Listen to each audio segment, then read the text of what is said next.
ओम शांति। मेरा नाम देवेंद्र ठाकुर है। मैं कथेड़ से संबंध रखता हूँ, यहीं सोलन ज़िले से। मैं महाप्रबंधक के तौर पर गोयल मोटर्स सोलन में कार्यरत हूँ। मेरा इस ईश्वरीय ज्ञान में जुलाई 2015 में जन्म हुआ और तब से लेकर अब तक निरंतर परिवर्तन के मार्ग पर मैं चल रहा हूँ। जब मैं पहली बार इस ईश्वरीय विश्वविद्यालय के संपर्क में आया तो जो यहाँ की जो आत्माओं के अंदर जो रूहानियत मैंने देखी, जो इनकी पर्सनैलिटी देखी, उससे मैं बहुत बहुत प्रभावित हुआ।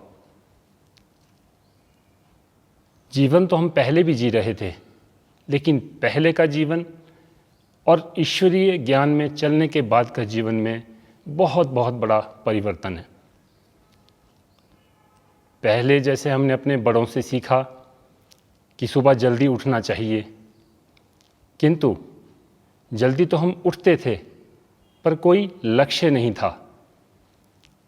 और जब ईश्वरीय ज्ञान में चले तो सबसे पहले बाबा की श्रीमत कि बच्चे सुबह जल्दी उठो। और सुबह देखो बाबा स्वयं 3:30 बजे जैसे कानों में कह रहा हो, बच्चे उठो, और एकदम से आंखें खुल जाती है और एकदम फ्रेश होकर जैसा बाबा ने कहा है स्नान आदि करके हम जो है राजयोग मेडिटेशन प्रारंभ करते हैं। अक्सर लोग ये भी पूछते हैं कि आप इतनी जल्दी उठकर करते क्या हो। तो सुबह जब हम उठते हैं, सबसे पहले 4 से पौने 5 बजे तक का जो अमृत वेला राजयोग है, उसमें इतना आनंद आता है। पहले उठने का समय निश्चित नहीं था, कभी 5 बजे उठ रहे हैं तो कभी 5:30 उठ रहे हैं, कभी 6 बजे, और कभी तो जैसे संडे हो तो कि जी आज तो उठना ही नहीं है, आज तो 8 बजे तक सोते रहना है। तो इस तरह से पहले के जीवन में और अब के जीवन में जो विशेष यही परिवर्तन है कि सुबह जो है जल्दी उठकर हम उस परम पिता परमात्मा को याद करते हैं और उनसे जो पावर हमें मिलती है, उस पावर को हम पूरा दिन भर अपनी दिनचर्या में भी यूज़ करते हैं। मुझे याद है जब इस ईश्वरीय ज्ञान में मैं जुड़ा जुलाई 2015, उस समय मेरा सौभाग्य है कि 6 महीने के अंदर ही मुझे जो है मधुबन जाने का अवसर प्राप्त हुआ। जब मधुबन गया और बाबा मिलन का जो दिन था, उस दिन जब बाबा आए तो एकदम सन्नाटा सा छा गया। मैं वो अनुभव कर रहा था कि कैसे परमपिता परमात्मा दादी के तन में आते हैं और कैसे वो हम सबको संदेश देते हैं। तो जैसे ही बाबा आए तो मुझे ऐसा अनुभव हो रहा था जैसे कि सिर्फ मैं ही इस डायमंड हॉल में बैठा हूँ और अन्य कोई है ही नहीं। और क्योंकि उस समय मन में कुछ उदासी भी थी, तो बाबा ने मुरली भी जैसे मेरे लिए चलाई। क्या कहा बाबा ने कि बच्चे सदा खुश रहना है। ऐसा कह रहे थे जैसे पता नहीं बाबा को पता है कि मेरा बच्चा उदास है।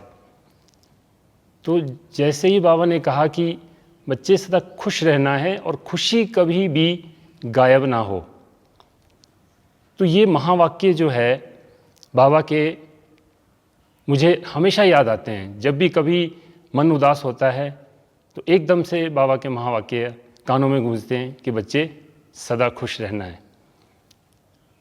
तो कहने का अभिप्राय ये है कि जब जो पहले का जीवन था, अगर कहीं उदासी आ भी गई तो वो उदासी फिर कई कई दिनों तक चलती थी, किंतु अब उदासी आती नहीं और अगर कहीं उदासी आ भी गई तो एकदम से वो बाबा के महावाक्य कानों में गूंजते हैं।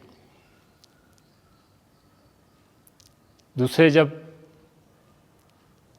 हम दिनचर्या में मतलब खाना जैसे खाने का भी श्रीमत दी है बाबा ने कि पहले जब खाना खाया करते थे तो कभी भी ईश्वर को याद नहीं करते थे। अब क्या है, बाबा ने कहा है कि बच्चे जब भी आप भोजन करो तो परमात्मा की याद में करो। तो जब भी आप भोजन करते हैं तो एक एक निवाले पे हम बाबा को याद करते हैं, और वो भोजन जो करते हैं उससे इतनी एनर्जी, इतनी पावर हमें मिलती है।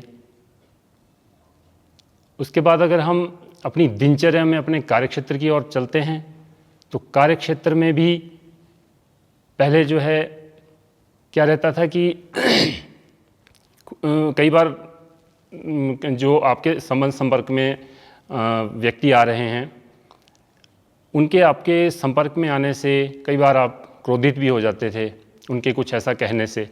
किंतु अब जब से राजयोग मेडिटेशन प्रारंभ किया है, अब जो भी आत्मा मिलती है उन्हें एक बहुत अच्छा फील होता है हमसे मिलकर।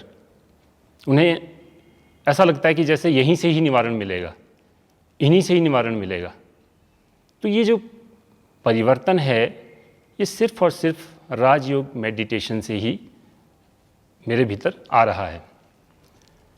उसके बाद जब आप घर पहुंचते थे तो कई बार घर पे भी कला कलेश हो जाते थे, किंतु अब जब घर पहुंचते हैं तो एकदम रिलैक्स होकर पुनः बाबा की याद में बैठ जाते हैं। और मतलब जो पहले जैसे कला क्लेश होता था वो कला क्लेश अब बिल्कुल ही समाप्त हो गया। और सबसे बड़ी उपलब्धि क्या हुई है कि मेरे साथ मेरा पूरा परिवार जो है इस ज्ञान में चल रहा है। कई बार अगर मेरे पारिवारिक जो लोग हैं, अगर कहीं उन्हें अलबेलापन भी आ जाए आलसपन आ जाए, तो जो सेंटर पे दीदी हैं, बड़ी दीदी, उनका इतना स्नेह, इतना प्यार मिलता है, बड़े प्रेम से उनको बुलाते हैं और यहाँ पे इतना स्नेह देते हैं कि वो अलबेलापन, वो जो आलसपन होता है वो एकदम ख़त्म हो जाता है। और पूरा परिवार जो है हम बहुत मतलब हर्षित हैं, बहुत खुश हैं जब से इस ज्ञान में चल रहे हैं। इस ईश्वरीय ज्ञान में चलने के कारण जो मेरे भीतर परिवर्तन हुआ है, मैं सभी को संदेश देना चाहता हूँ कि आओ आप सब भी अपने जीवन में परिवर्तन करें, अपना भाग्य बनाएं। परिवर्तन के साथ साथ भाग्य भी बन रहा है, क्योंकि भगवान कहते हैं कि जो हम पर विकर्मों का जो बोझा चढ़ा हुआ है, अगर उसे ख़त्म करना है तो वो सिर्फ़ और सिर्फ बाबा की याद से, बाबा माना परम पिता परमात्मा निराकार शिव की याद। मैं थोड़ा ऐड करना चाहता हूँ इसमें कि पहले जो हम भक्ति करते थे उस भक्ति में कंसंट्रेशन नहीं था। ठीक है, आप पूजा पाठ में आधा घंटा लगाया, किंतु वो आधे घंटे में ना जाने आप कहाँ कहाँ घूम के आ जाते थे। किंतु अब जो राजयोग मेडिटेशन है, 1 सेकंड में आप आत्मिक स्थिति में ठहर कर उस परम पिता परमात्मा को याद करेंगे तो 1 सेकंड में ही आपको पावर मिलना प्रारंभ हो जाएगी। और उससे, जैसे बाबा ने कहा है, अपने भीतर बहुत बहुत बड़ा परिवर्तन दिख भी रहा है और आप लोग भी अनुभव करेंगे। ओम शांति।